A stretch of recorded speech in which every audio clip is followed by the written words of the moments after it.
सुनो प्रिय, सुनो प्रिय, सोचता हूँ तुम्हारे ना होने से क्या बदला है।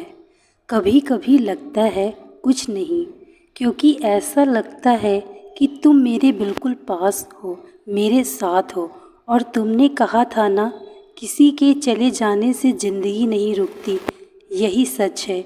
हम सबकी अपना अतीत भूलकर आगे बढ़ना पड़ता है।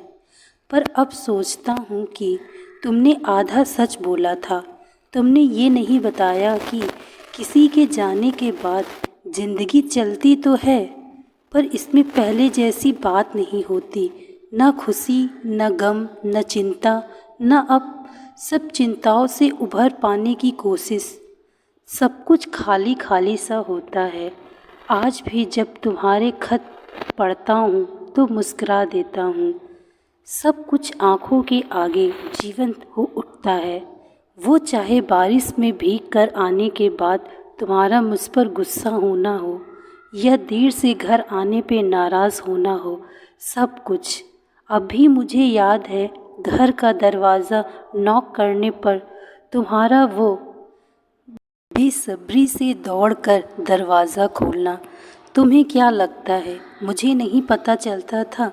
मुझे दरवाजे के उस तरफ से तुम्हारे कदमों की आहट और उसमें छुपी बेचैनी साफ साफ सुनाई देती थी। आज भी वो नाइट लैम्प है जिसे तुमने कितनी जिद करके ख़रीदा था, पर आज वो नाइट लैम्प मैं नहीं जलाता। अब अंधेरा ही मुझे अच्छा लगता है। आज भी घर के किसी कोने में मुझे तुम्हारी टूटी हुई चूड़ियों के टुकड़े दिख जाते हैं।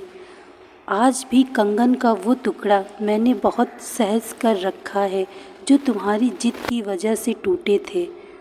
मुझे गोद में उठाओ, मैं सोफे और बेड पे चढ़ के घर के जाले साफ नहीं करूँगी।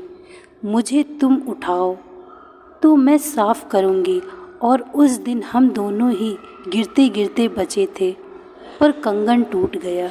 क्या हुआ, कैसे हुआ, क्यों हुआ, मुझे पता नहीं, मगर सच यही है कि अब तुम मेरे साथ नहीं हो, पर तुम मुझसे दूर भी नहीं हो।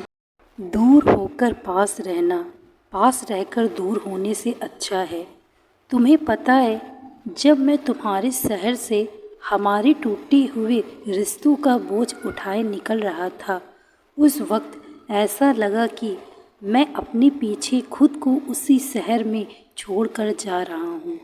मैंने पलट कर देखा था, तुम बालकनी में खड़े होकर मुझे जाते हुए देख रही थी।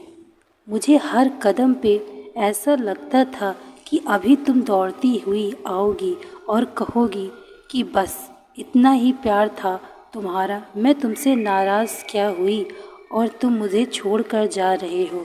ये भी नहीं सोचा कि मैं तुम्हारे बगैर जी नहीं पाऊंगी। ऐसा कैसे हो सकता है कि हम एक दूसरे से अलग हो जाएं?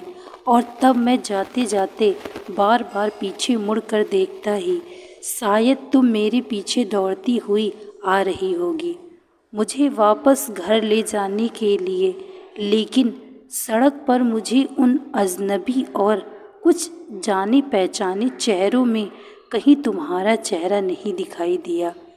मैं धीरे धीरे तुमसे दूर होता गया।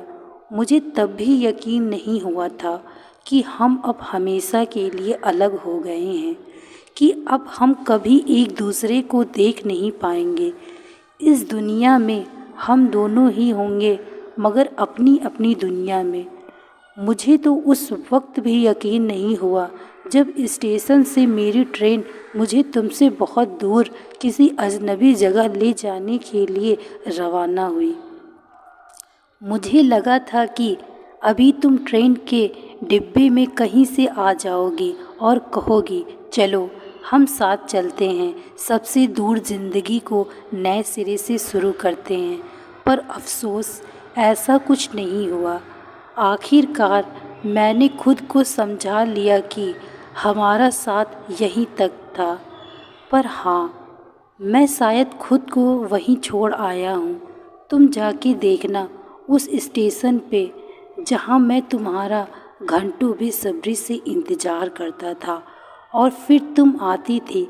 हम कितनी देर बातें करते थे, हमें किसी की कोई फिक्र नहीं होती थी। ना जाने कितने आते जाते लोग हमें देखते थे, मुस्कुराते थे, चले जाते थे, वो भी हमें जानने लगे थे।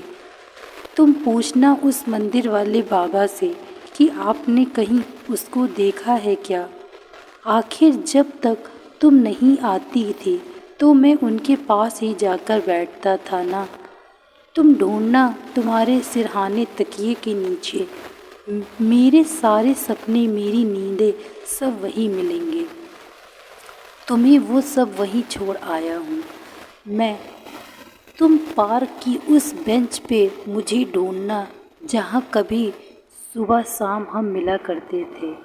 शायद मैं तुम्हें आज भी वहाँ दिख जाऊँ, तुम्हारा इंतज़ार करते हुए, अतीत की चादर में लिपटा हुआ। दोस्तों, मैं आशा करती हूँ आपको यह कहानी अच्छी लगी होगी। यदि कहानी अच्छी लगी हो तो वीडियो को लाइक तथा चैनल को सब्सक्राइब अवश्य करें। Thank you so much watching this video. Like, share, subscribe.